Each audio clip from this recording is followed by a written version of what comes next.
Hey guys, welcome back to my channel. So today I thought I would share my conversion story with you. I previously filmed this on my old channel, but looking at it now, I'm not actually entirely pleased with how it came out. So I thought I'd refilm it and share it with you guys on my new channel. So there's not really too much to it, but starting off, I was about 18, in between 18 and 19 when I first converted to Islam. And to be honest, to begin with, I don't think my intentions were 100% perfect. There wasn't any bad purpose as to why I converted, but I also I didn't really completely have myself 100% committed before I converted. So I think that was kind of like the downside, because when I converted, I didn't actually, I don't think I really straight away started practicing, I tried to perfect my salah and I felt so overwhelmed with everything and I didn't know where to start. So it's kind of frustrating in a way to actually look back at that now, thinking I could have done so much more and I could have done things in a better way, and there's so many things I could have changed when I first converted to Islam. The reason behind me converting is kind of a different story altogether though. I mean, I grew up with no religion. My family, my mum is baptized, but she never brought us up in taking us to church and reading the Bible and everything. We never did any of that. And as far as I remember, the only time I ever ended up having to go to church was when it was like a school trip, which they did quite often actually when I was in primary school. But once I got into secondary school, I never went to church, never done anything like that. But to be honest, really, if I go back to my teenage years, I was so unhappy.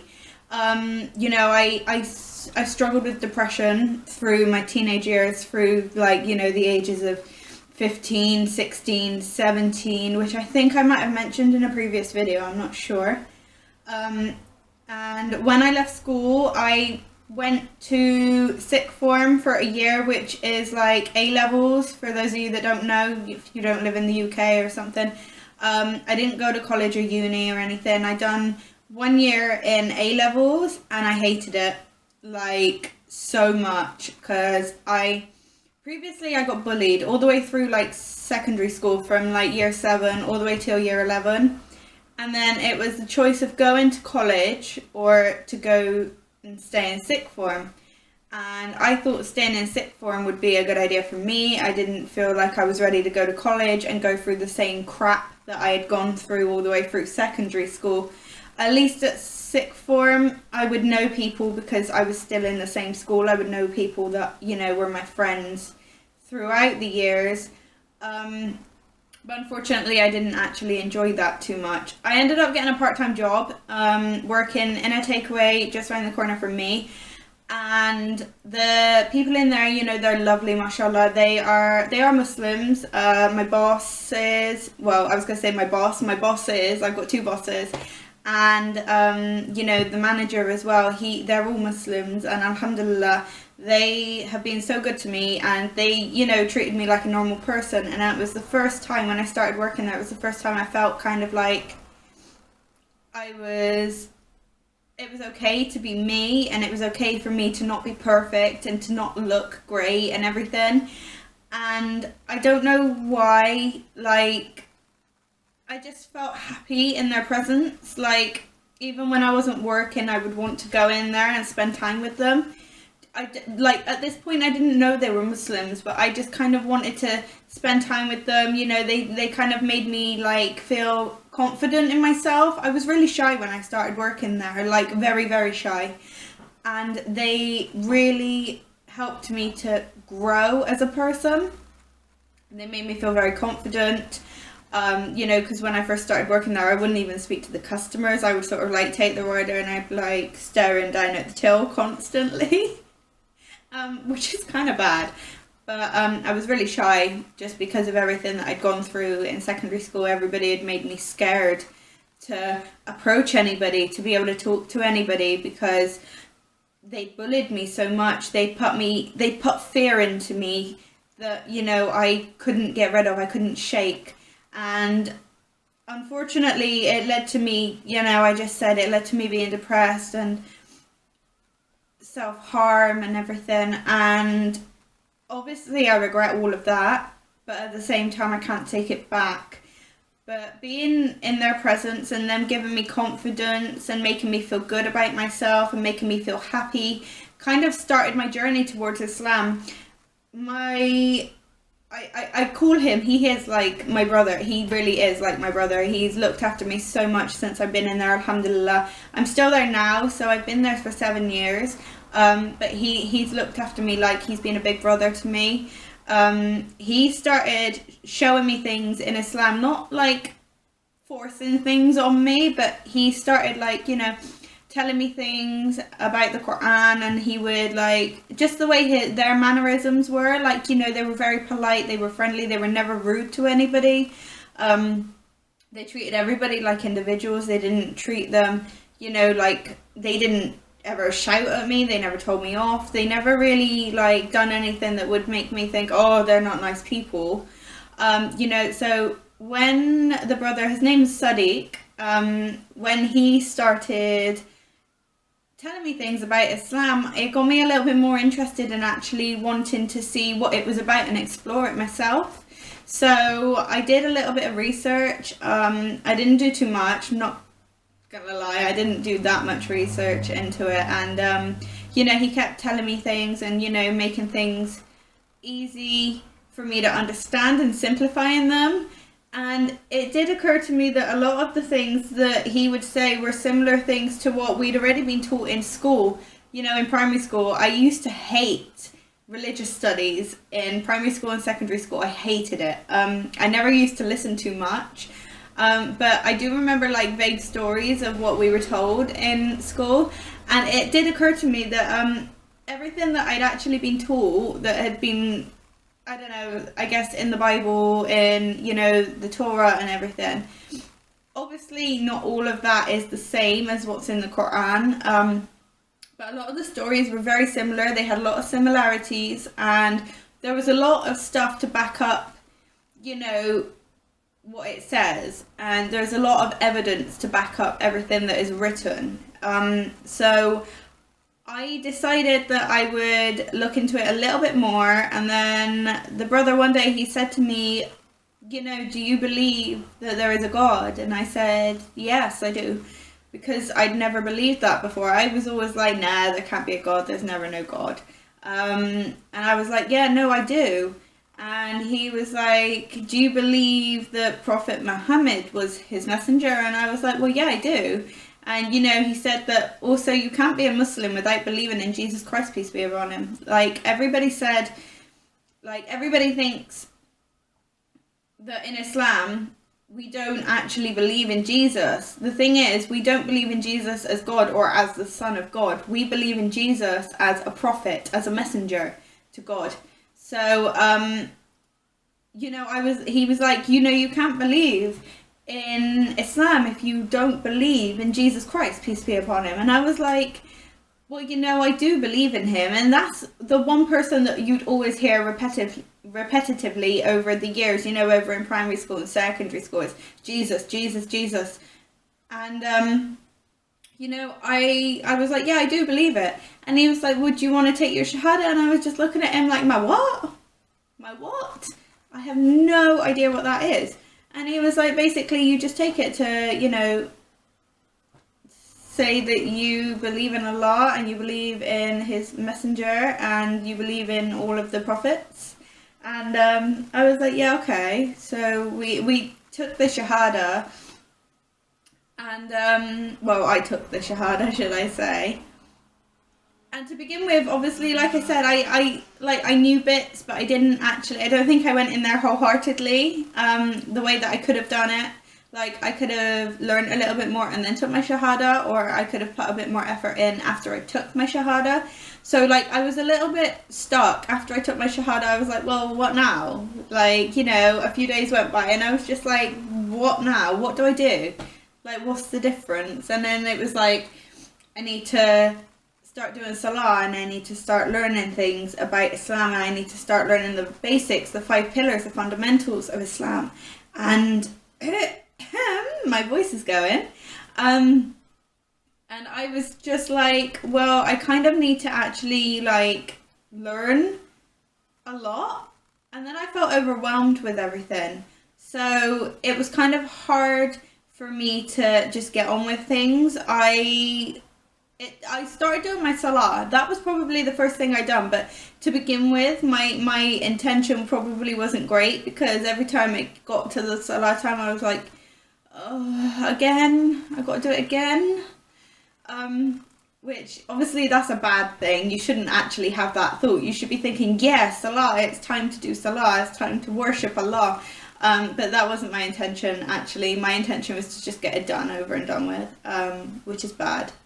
And I don't advise that you do that. I mean, if you're thinking to convert, or if you want to convert, or if you have just converted, make sure you actually understand the reasons for salah in the first place before you go ahead and just do it. Because if your intention isn't there, then your salah wouldn't be accepted. So anyway, I basically struggled with that transition, and my parents, you know, I knew they wouldn't be happy, and I live in the family home, so I knew that this was going to be a really difficult decision to make, like telling them, or I knew I was going to find it hard to tell them. I knew I was going to find it hard to practice Islam, and I did, and I still do now. It is a really big struggle trying to do something when you live with your parents who are completely and utterly against it.